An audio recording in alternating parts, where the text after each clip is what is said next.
스트론튬 21,650배라는데 일본만 바라보는 정부. 김성진 기자. 일본 도쿄전력이 지난 12일부터 2주간 후쿠시마 핵폐수 해양 투기를 위한 방출 설비 시운전에 들어간 가운데 정부가 다종핵종 제거 설비 처리 후에도 기준치의 2만 배가 넘는 방사성 물질이 검출된 사실을 확인했다. 그러나 일본이 기준치를 만족할 때까지 정화할 것이라며 마치 안전성이 확보된 듯 발언하면서 사실상 일본 정부를 대변하는 모습이었다. 아울러 정부는 한국 수산물이 방사성 물질로부터 안전하다며 더불어민주당 의원들이 주도한 어업인 보상 관련 특별법 발의에 대해 시기상조라는 뜻을 밝혔다. 이미 어업 관련 종사자들이 혼란을 겪는 상황에서 대비가 전혀 필요 없다는 듯이 발언한 것이다. 일본 도쿄전력이 피해 배상을 위하여 5천억 엔의 배상금을 마련한 것과는 대조된다. 정부는 15일 오전 서울 종로구 정부서울청사별관에서 후쿠시마 오염수 방류 관련 1일 브리핑을 열었다. 정부는 이날부터 휴일을 제외하고 매일 후쿠시마 오염수와 관련해 브리핑을 하기로 했다. 핵 폐수 방류를 앞두고 국민들의 여론이 부정적으로 흐르자 이를 잠재우겠다는 의도다. 브리핑에는 박구현 국무조정실 국무 1차장, 송상근 해양수산부 차관, 윤현수 외교부 기후환경과학 외교국장, 허균영 범부처 TF 기술검토위원장, 신재식 원자력안전위원회 방사선방제국장, 강윤숙 식품의약품안전처 식품기준기획관 등이 참석했다. 박 1차장은 브리핑에서 뼈에 흡착해 백혈병, 골수암 등을 유발하는 스트론튬 90과 관련 도쿄전력이 공개하고 있는 저장 탱크 내 오염수의 핵종별 방사능 농도 자료 중에서 스트론튬 농도의 최대값이 리터당 43만 3,100베크렐이 검출됐다며 검출치가 일본 배출 기준인 리터당 30베크렐의 1만 4,433배이고 한국 배출 기준인 리터당 20베크렐의 2만 1,650배에 해당하는 것은 사실이라고 밝혔다. 그러나 박 1차장은 일본 측은 이러한 오염수가 기준치를 만족할 때까지 알프스로 정화해 희석 후 방출하겠다고 밝혔다며 일본 측의 설명을 그대로 인용했다. 나아가 도쿄전력은 알프스 운영 초기의 고장으로 인해 스트론튬이 제거되지 않고 저장된 사례는 있지만 기준초과 문제의 대부분은 성능이 떨어진 흡착제를 자주 교체하지 않아 발생했고 2019년 이후에는 이러한 문제 없이 정상적으로 작동 중이라고 설명했다며 일본 측의 주장을 재차 끌어와서 안전성에 문제가 없다는 듯 발언했다. 그는 도쿄전력이 오염수를 섞지 않고 윗물만 시료로 채취해서 대표성이 부족하다는 지적이 일본 내부에서 있었다는 내용의 보도에 대해선 교반 작업 없이 윗물만 채취했다는 시료는 국제원자력기구 확증 모니터링을 위해 채취한 탱크에서 채취한 것도 아니고 그 목적도 전혀 다른 시료였다는 것이 일본 측으로부터 지난 7일 확인됐다며 일본 측의 주장만 인용해 사실이 아니라고 단정했다. 허 위원장은 해양 투기에 대해 상대적으로 방사성 물질을 원하는 만큼 희석시킬 수 있는 장점이 있고 환경 감시가 용이하다는 측면이 있다며 우리나라 입장에서 봤을 때 특히 환경 감시라는 것은 일본이 신뢰감 높게 해양 방출을 계속하는지를 봐야 되는 그런 책임도 있다. 이런 경우에 리스크 관리 측면에서도 유리하지 않나라고 말했다. 일본은 증기화 배출, 지하밀봉, 전기분해, 시멘트화, 해양투기 등 5가지 방법 가운데 가장 비용이 적게 드는 해양투기 방식을 택한 것으로 알려졌다. 허 위원장은 이러한 해양투기가 해양감시 측면에서 오히려 유리하다고 설명한 것이다. 허 위원장은 해양방류가 최선이 아닌데도 해양방류를 지지 동의하는 이유가 무엇이냐는 질문에는 제가 기술검토위원장으로 선임이 된 지 사실 시간이 길진 않았다. 그래서 혹시 오늘 답변이 제가 자신이 충분히 있지 않아서 못 드리는 것은 내일이라도 또 준비해서 드리도록 하겠다며 해양방류나 증발은 이미 검증된 기술이라고 말했다. 그는 그러면서 나머지 방법은 지금 그런 것부터 다시 연구를 시작해야 하는데 그러면 지금 오염수를 저렇게 저장하고 있는 것에 대한 득실과 새로운 방법을 지금 또다시 연구해야 한다며 다시 시설을 만들고 그 한참 시점 이후에 어떤 조치를 취하는 것에 대한 득실을 사실 비용 이외의 측면도 많이 따져봐야 한다고 말했다. 일본 정부의 비용을 한국 전문가들이 대신 따져준 셈이다. 송 차관은 2011년 후쿠시마 원전 사고로 인한 방사능 유출이 우리 해역에는 유의미한 영향을 주지 못했다면서 정부는 생산 단계와 유통 단계 이중으로 나눠 방사능 검사를 실시하고 있다고 밝혔다. 송 차관에 따르면 2011년 후쿠시마 원전 사고 이후 현재까지 생산 단계 2만 9,667건, 유통 단계 4만 5,948건의 수산물에 대해 검사를 실시한 결과 모두 적합 판정을 받았다. 송 차관은 우리 수산물은 안전하다는 사실을 증명한다고 홍보했다. 송 차관은 갑상새맘의 원인으로 알려진 요오드-129와 관련 반감기가 1570만 년으로 매우 긴 핵종이라며 반감기가 긴 방사성 물질은 상대적으로 반감기가 짧은 물질에 비해 매우 오랜 기간 동안 적은 에너지를 방출한다고 말했다.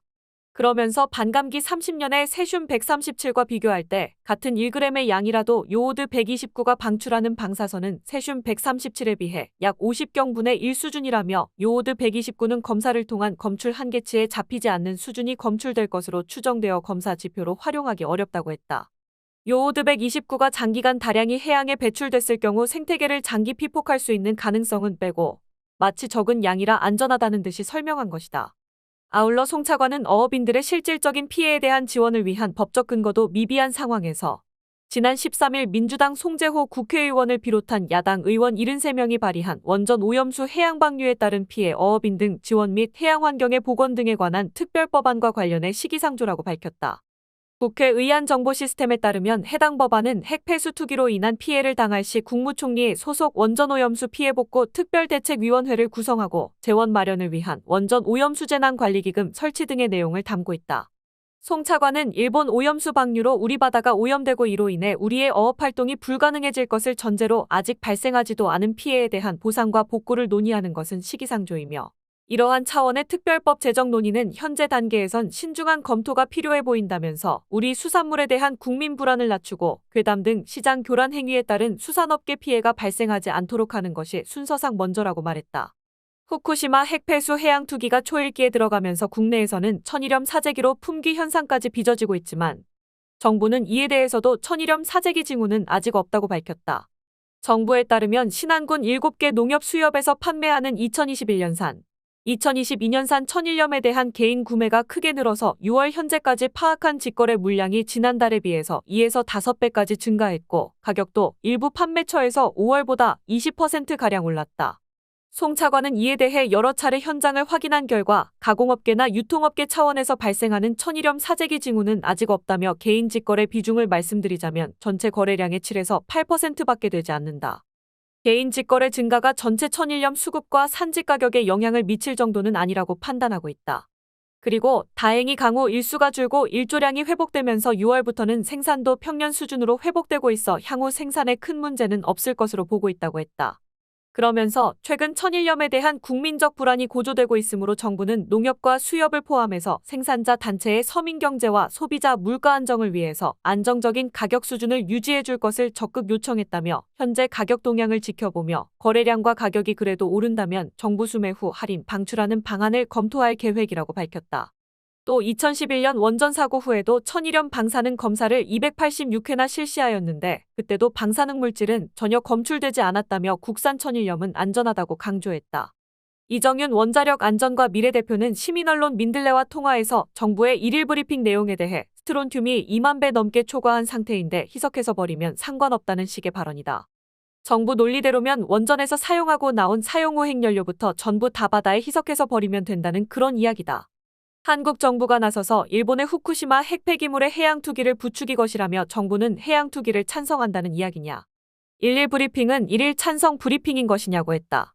이 대표는 요오드 129 같은 경우는 베타 핵종으로 삼중수소처럼 체내에 들어오면 암 등을 유발할 수 있다.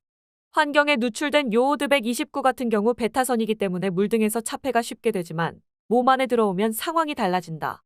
반감기도 길기 때문에 세대를 초월해서 환경적으로 인간이 생존하는 시대를 초월해서 인간을 괴롭히는 문제가 될 수 있다. 지속적으로 체내에 들어오면 문제가 된다.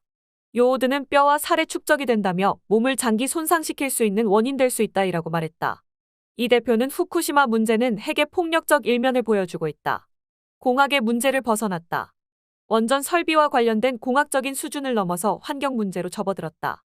그래서 실패한 공학자의 이야기만 듣고 이야기해선 안 된다.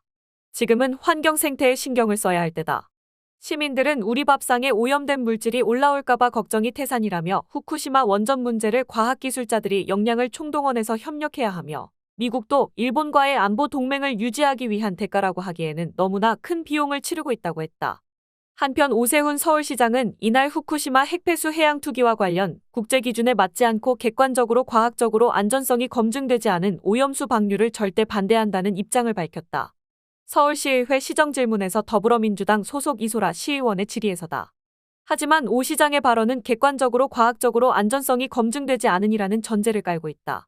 이는 IAEA 결과 보고서와 정부 시찰단 보고 내용 등을 보고 결정하겠다는 윤석열 정부 입장과 동일한 것으로 해석된다. 오 시장 본인도 후쿠시마 오염수 방류에 대한 입장은 중앙정부와도 다를 바 없다고 강조했다. 그는 지금 정부가 저와 똑같은 입장임에도 많은 오해를 받고 있다.